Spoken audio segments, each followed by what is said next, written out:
Hey guys, Melissa from the Homeschool Project. I have a lot to cover this time and I just want to make sure that I get through it. So here we go.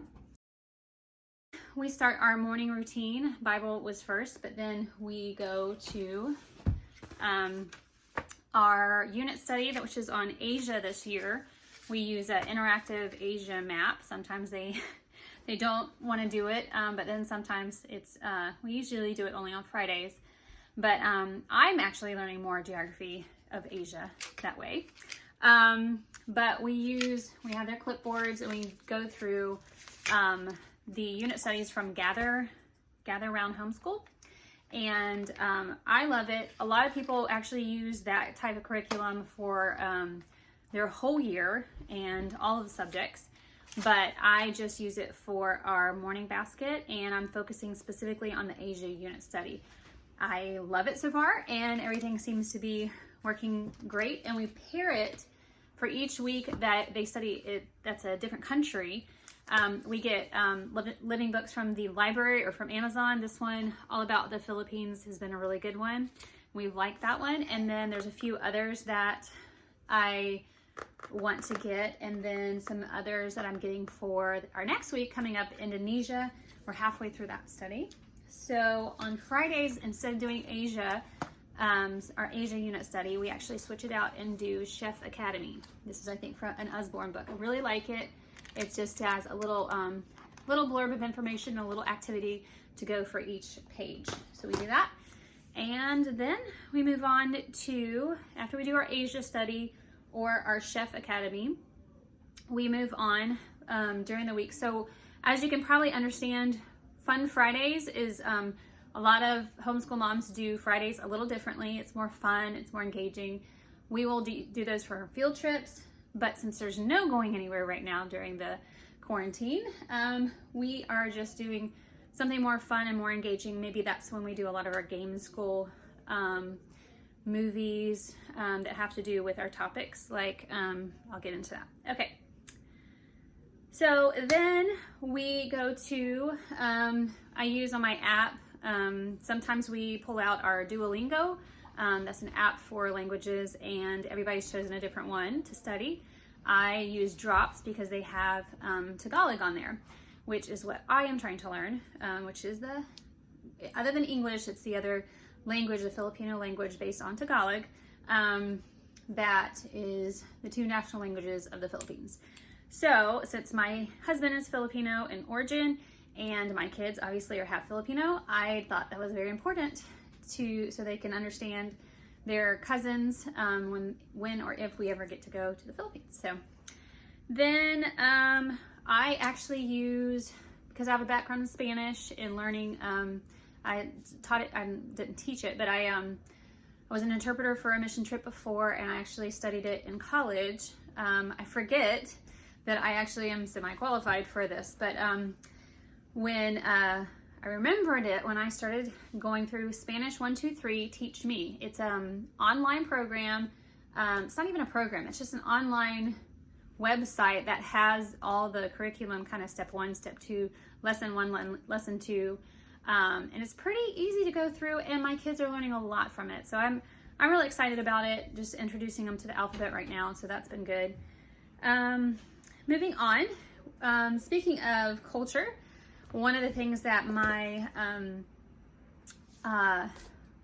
of my sons is super excited about, all of my kids are kind of excited about, is with the emerging of race topic, the different nationalities, and being open to Black America, and wanting to learn more about it. I've kind of, in this summer, I got a lot of books having to do with very intelligent Black musicians and scientists and mathematicians that are all through history that maybe I never discovered or weren't introduced to me in school. And so I am doing that through the use of picture books. And it's been really nice and great to explore that. One book that we discovered, which we really love, and we're probably going to continue with this topic of learning about the history of music, is Black Music Greats, 40 Inspiring Icons. And I love it because it gives little snippets. Let me show you a little picture.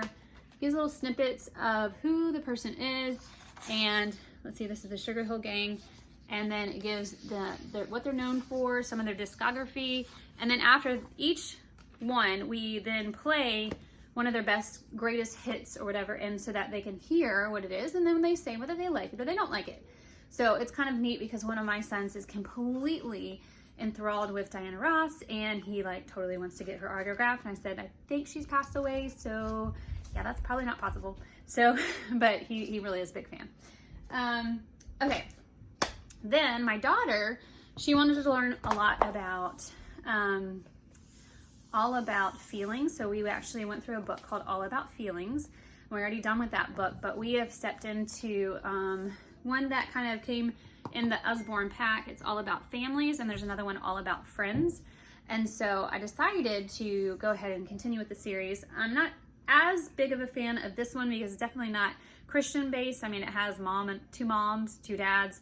I mean, even though that's legal in our country, it is still not what I am trying to teach my kids about what I believe the family unit is based on, which is a mom and a dad.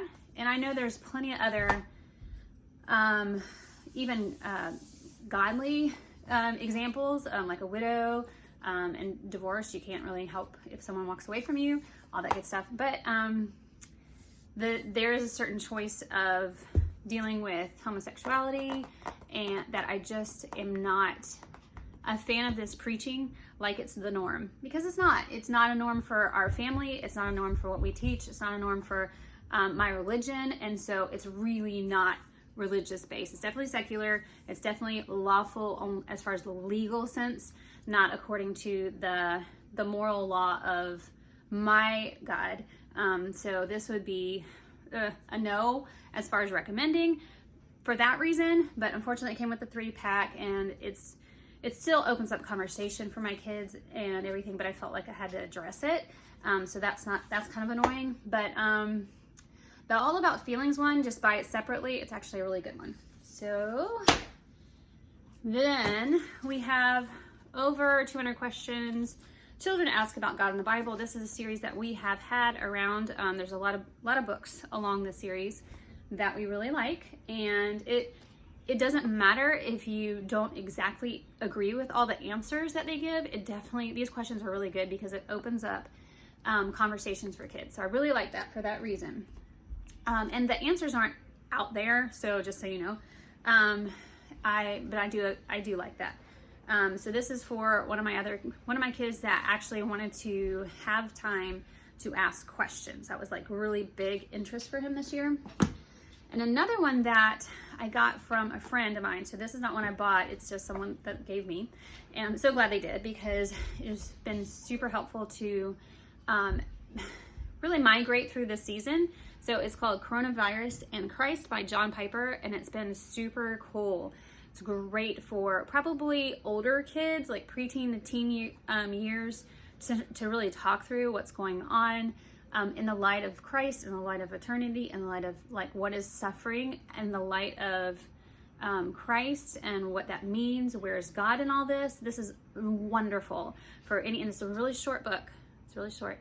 So, I mean, we haven't gotten through it, but because they're very full of information, like full of good, thoughtful conversations. But as far as getting through it, it's not gonna be long. There's actually only 11 chapters, very thin, very short chapters. So that's a good one.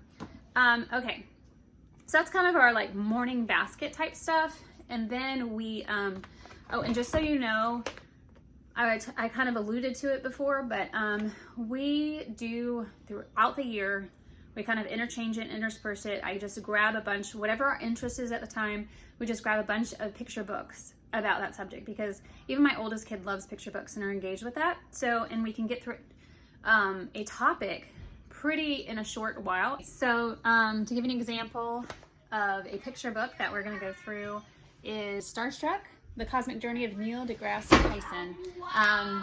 I really like his take on just stars, astronomy, the world. I love his mind. It's great. There's plenty of other physicists and mathematicians and everything that have made some major impacts that we're going to study.